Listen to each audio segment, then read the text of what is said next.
사랑하는 여러분, 오늘 이 시간 잠시 세상의 소음에서 벗어나 우리 영혼에 힘을 주는 말씀에 귀 기울여 주시길 바랍니다.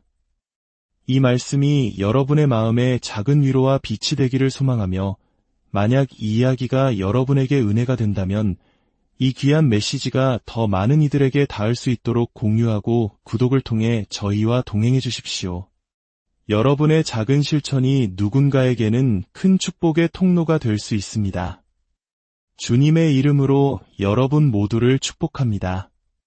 우리 삶에 불안과 공포가 밀려올 때가 있습니다. 마치 거친 파도 앞에 작은 배처럼 모든 것이 내 통제를 벗어난 것 같아 두려움에 휩싸이는 순간들 말입니다. 공황, 즉 극심한 불안감은 바로 우리가 하나님으로부터 삶의 운전대를 빼앗으려 할 때 나타나는 신호입니다. 입으로는 주님, 믿습니다 라고 고백하면서도 마음 깊은 곳에서는 정말로 하나님이 나타나실까 하는 의심을 품고 있는 것과 같습니다. 솔직히 말해봅시다. 인생에서 수많은 실망을 겪다 보면 눈에 보이지 않는 무언가를 신뢰하기란 참으로 어려워집니다. 하지만 기억하십시오. 믿음은 눈으로 보는 것이 아니라 마음으로 아는 것입니다. 불안은 이렇게 속삭입니다. 내가 이걸 통제해야만 해. 그러나 신뢰는 이렇게 고백합니다. 설령 내가 통제력을 잃는다 해도 나는 여전히 안전하게 보호받고 있어. 입으로는 하나님이 나를 지키신다 라고 외치면서 정작 세상이 무너질 것처럼 두려움에 떨며 걷는다면 그것은 영적인 모순입니다. 한편으로는 당신의 영혼에 믿음의 양식을 주면서 다른 한편으로는 두려움에 먹이를 주는 것과 같습니다. 아침에는 간절히 하나님을 찾다가 점심때가 되면 어느새 걱정과 근심을 하나하나 세고 있는 우리의 모습입니다. 믿음은 적당히 걸치는 것이 아닙니다. 온전히 뛰어드는 것입니다. 하나님이 당신의 편이라고 믿든지 아니면 믿지 않든지 둘 중 하나입니다. 너무나 많은 사람들이 두 마음을 품은 채 살아가고 있습니다. 한 발은 믿음에, 다른 한 발은 두려움에 담그고서 말이죠. 신뢰는 그런 식으로 작동하지 않습니다. 신뢰는 발가락만 살짝 담가보는 것이 아니라 온몸을 던져 다이빙하는 것입니다. 확신이 들 때까지 기다렸다가 헌신하는 것이 아닙니다. 비록 지금은 다 이해할 수 없지만 그럼에도 불구하고 계속 걸어가겠습니다. 라고 고백하며 나아가는 것입니다. 바로 그런 수준의 믿음이 하나님의 시선을 사로잡습니다. 당신의 삶을 돌아보십시오. 당신이 불안에 떨었던 그 순간들, 그 불안이 무엇을 바꾸었습니까? 문제를 해결해 주었나요? 아니면 오히려 당신의 에너지를 고갈시키고 스트레스를 주며 제자리에 주저앉게 만들었습니까? 불안은 당신을 똑같은 산 주위를 맴돌게 하며 시간을 낭비하고 실패의 순환을 반복하게 만듭니다. 그러나 신뢰는 당신을 묶고 있던 사슬을 끊게 하고 안전지대를 벗어나 성장하도록 이끌 것입니다. 불안은 무엇이 잘못될 수 있는가를 상기시키는 원수의 목소리입니다. 신뢰는 누가 모든 것을 주관하고 계신가를 일깨워 주시는 하나님의 속삭임입니다. 당신은 이 두 가지 목소리를 동시에 들을 수 없습니다. 불안을 선택할 때마다 당신은 하나님의 약속을 잠재우는 것입니다. 신뢰를 선택할 때마다 당신은 두려움의 계획을 침묵시키는 것입니다. 어떤 분들은 너무 오랫동안 불안과 함께 살아온 나머지 그것이 자신의 성격의 일부라고 착각하기도 합니다. 하지만 그것은 당신의 성격이 아닙니다. 그것은 당신이 짊어지도록 의도되지 않은 영적인 짐입니다. 당신이 불안한 이유는 오직 하나님만이 완주하실 수 있는 경주를 스스로 뛰려 하기 때문입니다. 당신이 흔들리는 이유는 아직 그 무거운 짐을 온전히 하나님께 넘겨드리지 않았기 때문입니다. 그 불안감은 논리라는 옷을 입은 독과 같습니다. 당신이 하나님을 신뢰할 때 당신은 집착을 멈추게 됩니다. 오직 그분만이 해결하실 수 있는 문제를 계속해서 확인하고 또 확인하는 일을 멈추게 됩니다. 하나님을 신뢰하기 위해 5가지 표적이나 3번의 확증, 그리고 기적이 필요한 것이 아닙니다. 당신에게 필요한 것은 오직 믿음, 그 하나뿐입니다. 진정한 신뢰는 증거를 요구하지 않습니다. 그저 굳게 결단한 마음을 필요로 할 뿐입니다. 믿음은 설계도와 함께 주어지지 않습니다. 하나님은 당신에게 전체 그림을 보여주시지 않습니다. 그분은 단 하나의 지침을 주시고 당신이 그것으로 무엇을 하는지 지켜보십니다. 우리는 계단 전체를 다 보고 나서야 첫걸음을 떼고 싶어 합니다. 하지만 믿음은 그런 방식으로 작동하지 않습니다. 믿음은 가라는 음성을 듣고 그 길이 어디로 이어지는지 보이지 않아도 움직이는 것입니다. 설명서 없이도 순종하는 것입니다. 당신은 응답을 위해 기도하지만 하나님은 당신의 움직임을 시험하고 계십니다. 때때로 응답은 순종 이전에 오는 것이 아니라 순종한 후에 주어집니다. 그분은 당신의 이해를 구하시는 것이 아니라 당신의 반응을 찾고 계십니다. 그분이 움직여라라고 말씀하실 때 당신의 임무는 분석이 아니라 행동하는 것입니다. 진정한 믿음은 논리가 끝나는 지점에서 그 모습을 드러냅니다. 너무나 많은 사람들이 모든 것이 먼저 이치에 맞아야 한다고 생각하기 때문에 축복을 놓치고 맙니다. 하지만 만약 모든 것이 항상 이치에 맞았다면 당신은 결코 성장할 수 없었을 것입니다. 하나님은 당신의 논리 밖에서 일하십니다. 그분은 가뭄 속에서 방주를 지으라고 말씀하실 것이고 기근 속에서 씨앗을 심으라고 하실 것입니다. 만약 당신이 모든 조건이 안전하게 느껴질 때까지 기다린다면 당신은 이미 약속된 것을 놓치게 될 것입니다. 순종이 어리석게 느껴지는 순간들이 있을 것입니다. 주위 사람들은 당신을 보며 고개를 갸우뚱할지도 모릅니다. 정말 저렇게 한다고? 하지만 당신이 하나님의 말씀을 좇고 있다면 한동안은 미친 사람처럼 보이는 것을 감수해야 합니다. 물에 빠질 것처럼 보여도 물 위를 걷고자 하는 의지가 있어야 합니다. 설명 없는 순종은 맹목적인 것이 아니라 담대한 것입니다. 무모한 것이 아니라 깊이 뿌리 내린 것입니다. 하나님은 거짓말하지 않으신다는 사실에 깊이 뿌리 내린 신뢰입니다. 아직 눈에 보이지 않을 수도 있습니다. 하지만 당신이 순종하는 그 순간 하늘이 움직이기 시작하고 산들이 옮겨지며 굳게 닫혔던 문들이 열리기 시작합니다. 당신의 믿음이 당신의 논리로는 결코 열 수 없었던 것들을 열어줘 팁니다. 당신은 기적이 어떻게 일어나는지 이해할 필요가 없습니다. 당신은 그저 지침을 따르면 됩니다. 당신이 설계하도록 부름받지 않은 것의 설계자가 되려고 애쓰지 마십시오. 하나님께서 용서하라고 하시면 용서하십시오. 떠나라고 하시면 떠나십시오. 시작하라고 하시면 시작하십시오. 당신의 임무는 순종하는 것입니다. 때로는 당신이 내딛는 가장 강력한 발걸음이 바로 당신이 설명할 수 없는 그 발걸음일 수 있습니다. 당신을 두렵게 하고 다른 모든 사람들의 방식에 역행하는 그 발걸음 말입니다.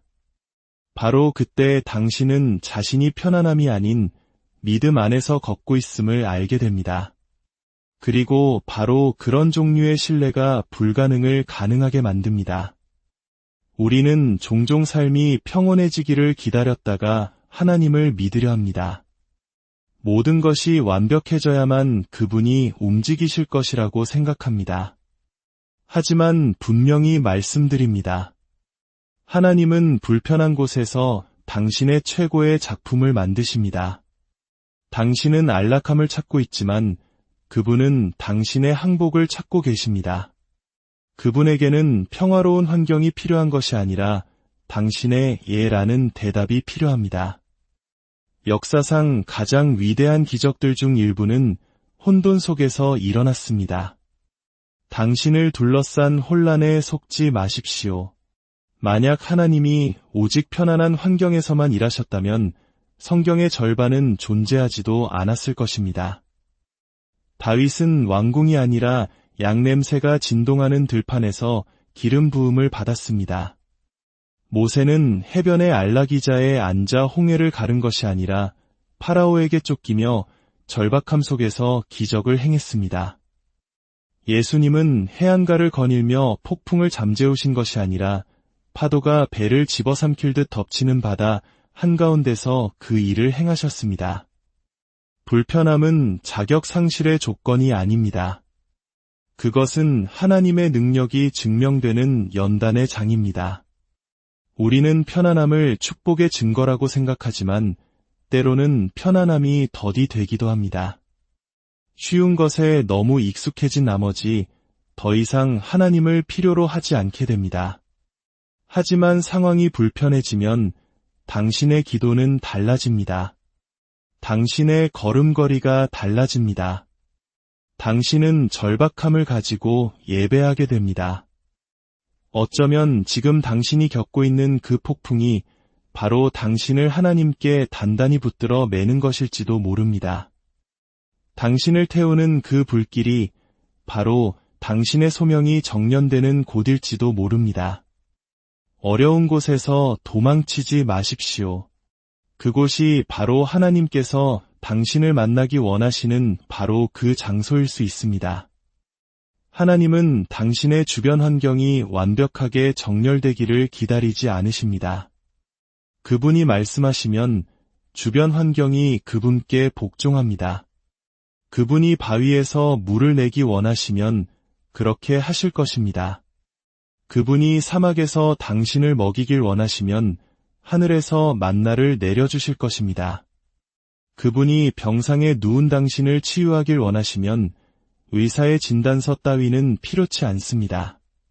상황이 구원자를 막지 못하며 조건이 창조주를 제한하지 못합니다. 그분은 당신의 환경에 얽매이지 않으십니다. 당신은 상황이 나아져야만 돌파구가 열릴 것이라고 계속 생각하지만 하나님은 당신에게 자신이 그 상황보다 더 위대하심을 보여주려 하십니다. 그분은 결핍의 한가운데서 공급하시는 분이시며 혼돈 속의 평온이시며 고난이 끝난 후의 길이 아니라 고난을 통과하는 길이 되어주십니다. 폭풍이 지나가기를 기다릴 필요가 없습니다. 때로는 그분은 폭풍의 눈 한가운데서 당신을 축복하십니다. 그것이 진정한 신뢰이며 진정한 능력입니다. 지금 당신의 상황을 보십시오. 아름답지도 평화롭지도 않을 수 있습니다. 하지만 그것이 하나님께서 일하고 계시지 않다는 의미는 아닙니다. 당신은 기적을 위해 기도해왔는데 지금 모든 것이 무너져 내리는 것처럼 느껴질 수 있습니다. 하지만 어쩌면 그것들은 무너지는 것이 아니라 제자리를 찾아가고 있는 것일지도 모릅니다. 어쩌면 그 흔들림이 바로 그분께서 무언가를 일으키고 계시다는 증거일지도 모릅니다. 당신의 선호도로 그분의 과정을 판단하지 마십시오. 그분은 당신을 편안하게 만들기 위해 여기에 계신 것이 아니라 당신을 강하게 만들기 위해 여기에 계십니다.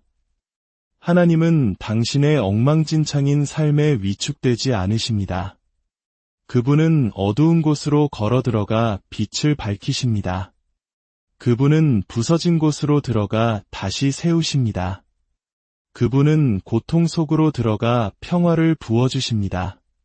그러니 모든 것이 쉬워지기를 기다리는 것을 멈추십시오. 어려운 상황 속에서 그분을 신뢰하기 시작하십시오. 그분은 당신의 삶이 완벽해지는 것을 필요로 하지 않으십니다. 그분은 단지 그 모든 것의 한가운데서 당신의 믿음이 나타나기를 원하십니다. 우리는 하나님께서 우리를 사용하시기 전에 먼저 우리의 삶을 완벽하게 정리해야 한다고 생각합니다. 모든 것을 고치고 모든 나쁜 습관을 버리고 모든 실수를 지워야만 한다고 말이죠. 하지만 하나님은 그런 방식으로 일하지 않으십니다. 그분은 당신의 완벽함을 기다리고 계신 것이 아니라 당신의 항복을 기다리고 계십니다. 그분은 당신에게 흠이 없을 것을 요구하시는 것이 아니라 정직할 것을 요구하십니다. 하나님께서 진정으로 원하시는 것은 당신의 엉망진창인 삶 속에서 일하실 수 있도록 허락해 드리는 것인데, 당신의 완벽한 행위로 그분께 감명을 드리려 애쓰는 것을 멈추십시오. 성경에서 가장 강력했던 인물들 중 일부는 가장 상처 입고 부서진 사람들이었습니다. 모세는 분노 조절에 문제가 있었고, 다윗은 간음자였으며 바울은 살인자였습니다. 하지만 하나님은 그들이 완벽했기 때문에 부르신 것이 아닙니다. 그들이 기꺼이 자신을 내어드렸기 때문에 부르셨습니다.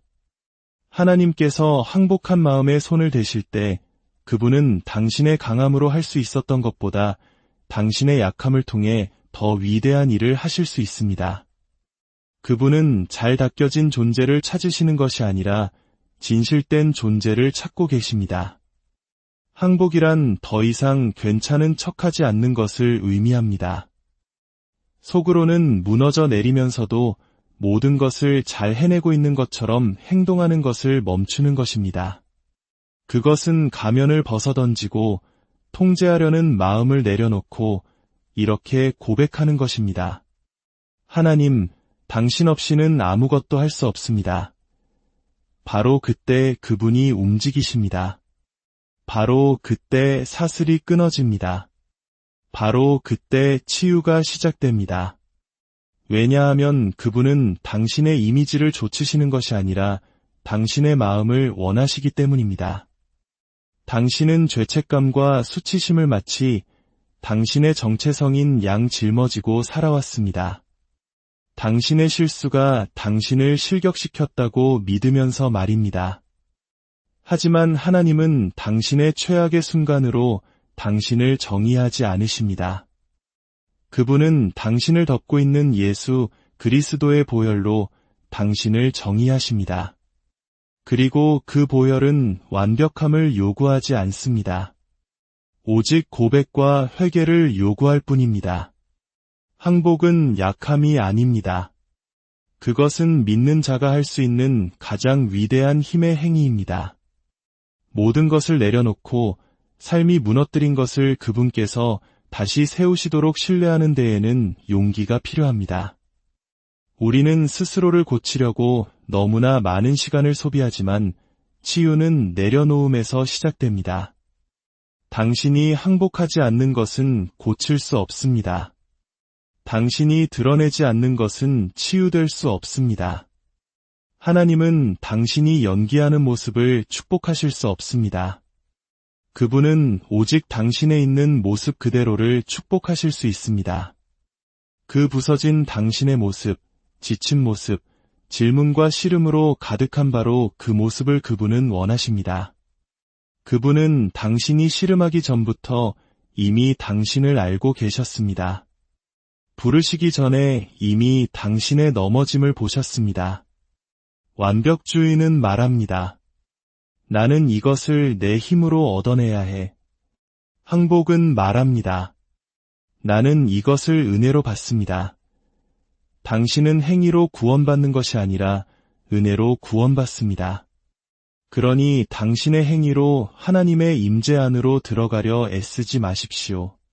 그것은 신뢰가 아니라 종교입니다. 그리고 종교는 당신을 얽매이지만 은혜는 당신을 자유롭게 합니다. 항복은 종교가 끝나고 관계가 시작되는 지점입니다. 당신이 애쓰기를 멈추고 신뢰하기 시작하는 곳입니다. 하나님은 당신이 그 모든 것을 내려놓기를 기다리고 계십니다. 그 고통, 그 두려움, 그 교만, 그 통제력, 그분은 그 모든 것을 요구하십니다. 그분께 그것이 필요해서가 아니라 그것이 당신을 죽이고 있기 때문입니다. 그분은 당신의 혼란에 위축되지 않으시며 당신의 결점에 압도당하지 않으십니다. 하늘을 움직이는 것은 당신이 얼마나 완벽한가가 아니라 당신이 얼마나 마음을 여는가에 달려 있습니다. 강력해지기 위해 완벽해질 필요는 없습니다. 그저 항복하기만 하면 됩니다. 오늘 이 말씀을 듣는 모든 분들의 삶에 하나님의 놀라운 평강과 인도하심이 함께하기를 간절히 기도합니다. 당신의 가장 깊은 고통 속에서, 당신의 가장 큰 두려움 속에서 당신을 결코 떠나지 않으시는 하나님의 신실하심을 신뢰하십시오. 그분은 당신의 눈물을 닦아주시고 당신의 상처를 싸매주시며 당신을 더 강하고 아름다운 존재로 빚어가실 것입니다. 주님의 은혜가 당신의 모든 길 위에